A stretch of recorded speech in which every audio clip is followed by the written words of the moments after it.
और आइए अब बात कर लेते हैं पाकिस्तान की, जो बाढ़ से बेहाल है। पाकिस्तान में प्रलयकारी बाढ़ से हाहाकार मचा हुआ है। बता दें कि इस मुश्किल वक्त में उसके सबसे बेस्ट फ्रेंड चीन ने भी मुंह मोड़ लिया है और चीन ने पाकिस्तानियों को बाढ़ के पानी में मरने के लिए छोड़ दिया है।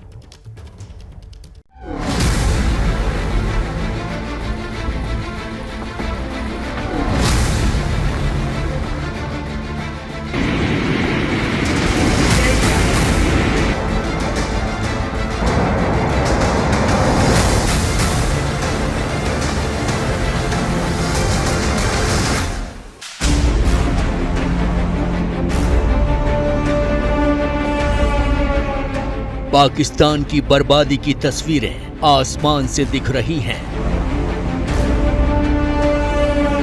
हर तरफ सिर्फ पानी ही पानी है, सब कुछ डूबा हुआ है।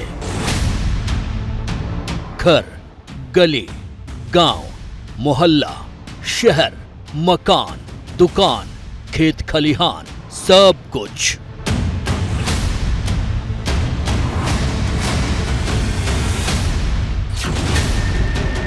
ये तस्वीरें बता रही हैं कि कैसे पाकिस्तान में आई बाढ़ ने रास्तों के वजूद को खत्म कर दिया है। हर तरफ पानी है, जहां नजर जाएगी वहां सिर्फ जल सैलाब दिखेगा। इस पानी में बच्चे भले ही स्विमिंग पूल समझकर तैर रहे हों, लेकिन ये पाकिस्तान की बर्बादी है। दरिया में जो अंदर जो गांव थे वो सारे डूब गए हैं। इस तरफ से तकरीबन ये सामने मेरा खुद का गांव था। सारी फसल डूबी हुई है, सारा गांव डूबा हुआ है। लोग भूखे हैं, बेघर हैं। उन्हें समझ नहीं आ रहा है कि कैसे इस सैलाब से निजात पाई जाए। ये सिंध है, जहां इस सैलाब में जहां भी थोड़ी सी सूखी जगह मिल रही है, वहीं लोग अपना टेंट गाड़ कर रहने लग गए हैं, क्योंकि सूखी जमीन बची ही नहीं है। पाकिस्तान की सरकार ने अपनी बर्बादी के नए आंकड़े जारी किए हैं, जिनके मुताबिक बलूचिस्तान के 31 जिलों में तबाही हुई है। क्वेटा, नसीराबाद, जाफराबाद, बोलान, सोहबतपुर और लासबेला बुरी तरह से प्रभावित हुए हैं। 12 लाख एकड़ जमीन पानी में समा चुकी है। 256 लोगों की मौत हुई है और 166 लोग घायल हुए हैं। 62,000 घरों को नुकसान पहुंचा है। 710 किलोमीटर की सड़कें खराब हो गई हैं। 1.46 लाख मवेशियों की मौत हुई है।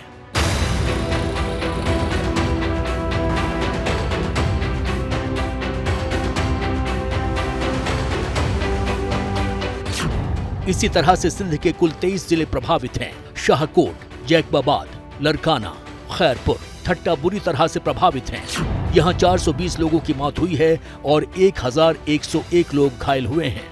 यहाँ कुल 4 लाख घरों को नुकसान पहुंचा है। 2933 किलोमीटर की सड़कों को भी नुकसान हुआ है।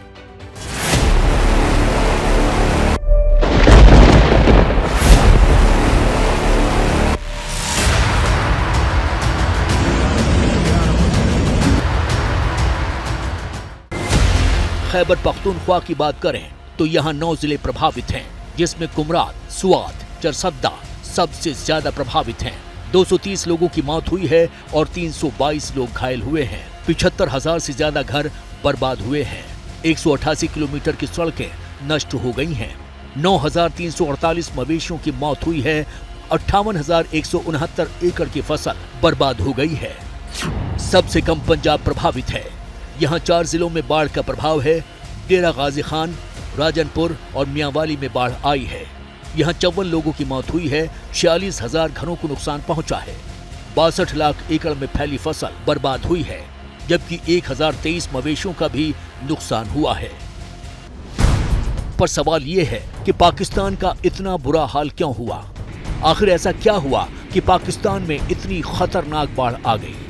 आपको जानकर हैरानी होगी कि पाकिस्तान में इस बार इतनी ज्यादा बारिश हुई कि पुराने सारे रिकॉर्ड टूट गए, जो इस बर्बादी की एक बड़ी वजह बनी। पाकिस्तान में पिछले 30 सालों में बारिश का औसत 137.3 मिलीमीटर का था, लेकिन इस बार पूरे पाकिस्तान में 399 मिलीमीटर बारिश हुई। अलग अलग राज्यों की बात करें तो बलूचिस्तान में मानसून में औसतन 61 मिलीमीटर बारिश होती थी, जो इस बार 327.5 मिलीमीटर हो गई। इसी तरह से सिंध में 123.3 मिलीमीटर औसतन बारिश होती थी, लेकिन इस बार मानसून में 696 मिलीमीटर बारिश हो गई। पंजाब में भी 225.5 मिलीमीटर औसतन बारिश होती थी, लेकिन इस बार मानसून में 426.6 मिलीमीटर बारिश हुई। खैबर पख्तूनख्वा में 244.3 मिलीमीटर बारिश औसतन होती थी, लेकिन इस बार 353.3 मिलीमीटर बारिश हुई। इसलिए पाकिस्तान को अपनी मदद के लिए दुनिया के सामने हाथ फैलाने पड़ रहे हैं। पाकिस्तान को पता है कि ये बर्बादी इतनी ज्यादा है कि अगर दुनिया ने मदद नहीं की तो उबरना मुश्किल हो जाएगा। इसीलिए वो दुनिया के सामने भीख मांग रहा है। Devastation is massive and requires immense humanitarian response for 33 million people. For this, I appeal to my fellow Pakistanis, Pakistani expatriates and the international community to help Pakistan in this hour of need. Government of Pakistan, supported by all of its functionaries, will leave no stone unturned to bring normalcy back at an earliest possible time. We look forward to support to our development partners, international community, so that we can together help millions of these Pakistanis who have been displaced, whose livelihoods have been destroyed, to again go back to their homes and start living a normal life. Pakistan मदद के लिए गिड़गिड़ा रहा है। दुनिया के कुछ देशों ने दिखावे के लिए उसकी मदद का ऐलान भी किया है, लेकिन मदद कितनी कम हो रही है आप खुद सुनिए। यहाँ तक कि पाकिस्तान के सबसे करीब दोस्त चीन ने भी मुसीबत में हाथ छोड़ दिया है। खुद सुनिए। पिछले 4 दिनों में अब तक हमारे पास 29 रिलीफ गुड्स की फ्लाइट्स आ चुकी हैं। इनमें से तुर्की की तरफ से 10 फ्लाइट्स, यूएई की तरफ से 11, चाइना की तरफ से 4, कतर की तरफ से 2, फ्रांस और उज्बेकिस्तान की तरफ से एक फ्लाइट आई है। आगे जो प्लान्ड फ्लाइट हैं अगले 4-5 दिनों में, उसमें यूएई, टर्की, जॉर्डन, तुर्कमेनिस्तान से ये फ्लाइट्स आनी है। इन फ्लाइट्स में जो सामान आया है उसमें अभी तक आने वाली फ्लाइट्स में 2728 tents, 98 tons dry food and food packages, 50 boats, 56 ton medicine हैं टर्की की तरफ से, और कतर की तरफ से हमें एक मेडिकल टीम और फ्रांस की तरफ से एक मेडिकल टीम अगले 2 दिनों में पहुंचने वाली है। दुनिया ने पाकिस्तान की मदद का ऐलान किया तो है, लेकिन बहुत कम। आप खुद देखिए। इसीलिए सवाल उठ रहा है कि क्या पाकिस्तान की आतंकी छवि की वजह से दुनिया मदद करने से हाथ खींच रही है? संयुक्त राष्ट्र की कई संस्थाओं ने मिलकर 24 करोड़ रुपए की मदद की है। अमेरिका ने पाकिस्तान के लिए 238 करोड़ रुपए की मदद जारी की है। यूनाइटेड किंगडम भी पाकिस्तान को 14 करोड़ रुपए की मदद देगा। यूरोपियन यूनियन पाकिस्तान को 14 करोड़ रुपए की मदद दे रहा है। ऑस्ट्रेलिया ने पाकिस्तान को 16 करोड़ रुपए की मदद का ऐलान किया है। चीन ने भी सिर्फ 350 करोड़ रुपए की मदद का ऐलान किया है। अब सोचिए, जो चीन पाकिस्तान को पूरी तरह से बर्बाद कर चुका है, वो भी इस मुसीबत की घड़ी में उसकी मदद करने के लिए तैयार नहीं है। तो पाकिस्तान में जो हालात हैं उनके चलते 1300 लोग अब तक दम तोड़ चुके हैं। सिंध और बलूचिस्तान में काफी बुरा हाल है। राहत शिविर में रह रहे लोगों की मुश्किलें भी बढ़ने लगी हैं।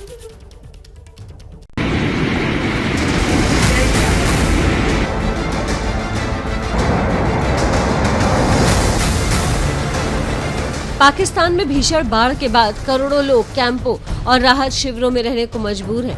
पाकिस्तान की आज की स्थिति ऐसी हो गई है कि देश का 1/3 हिस्सा बाढ़ की बुरी तरह चपेट में है। ऐसे में बाढ़ पीड़ितों की मदद करना पाकिस्तान की सबसे बड़ी चुनौती और जरूरत भी है। तस्वीर पाकिस्तान के सिंध इलाके की है।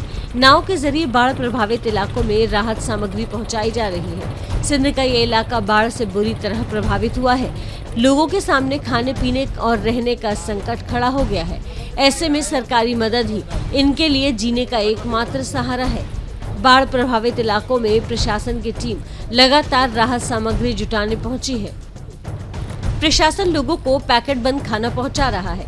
बाढ़ का पानी जैसे जैसे घट रहा है, बीमारियां भी अपने साथ ला रहा है, लिहाजा डॉक्टरों की टीम भी इन इलाकों में तैनात कर दी गई है। पेशेंट आए हैं, उसमें हर पेशेंट को स्केबीज मस्ट है। उसके साथ दूसरी डिजीज़ जो हैं वो किसी को जो है गैस्ट्रो है, पेट की बीमारियां हैं, ठीक है, डायरिया है, और उसके अलावा इसमें जो है वो चेस्ट इन्फेक्शन है। बाढ़ की मार झेल रहे लोगों की ये तस्वीर दक्षिण पाकिस्तान की है, जहां लोग राहत शिविरों में किसी तरह गुजर बसर करने को मजबूर हैं।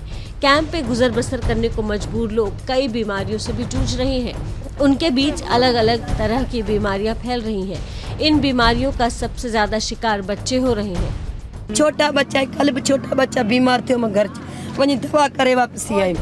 पाकिस्तान में बाढ़ की आपदा काफी भयावह है, उसके मुकाबले संसाधन काफी कम है, लिहाजा पाकिस्तान सरकार को और राहत बचाव के लिए सेना को भी उतारना पड़ा है। प्रधानमंत्री शहबाज शरीफ खुद बाढ़ प्रभावित इलाकों का दौरा कर रहे हैं और लोगों को हर संभव मदद का भरोसा दे रहे हैं। शहबाज शरीफ को ये पता है कि उनके पास संसाधनों की काफी कमी है।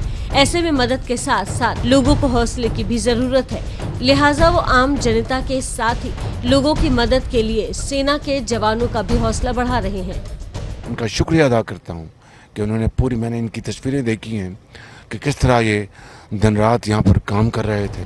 पाकिस्तान को पूरी दुनिया से मदद जरूर मिल रही है, लेकिन वो मदद इस आफत के आगे बहुत कम नजर आ रही है। क्या मजबूरी है मेरी, बताइए।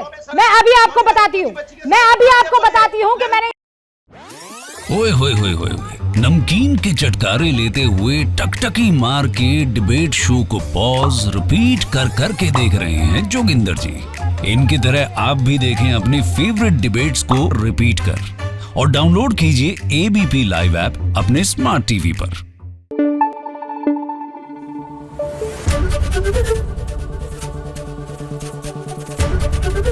एबीपी न्यूज आपको रखे आगे।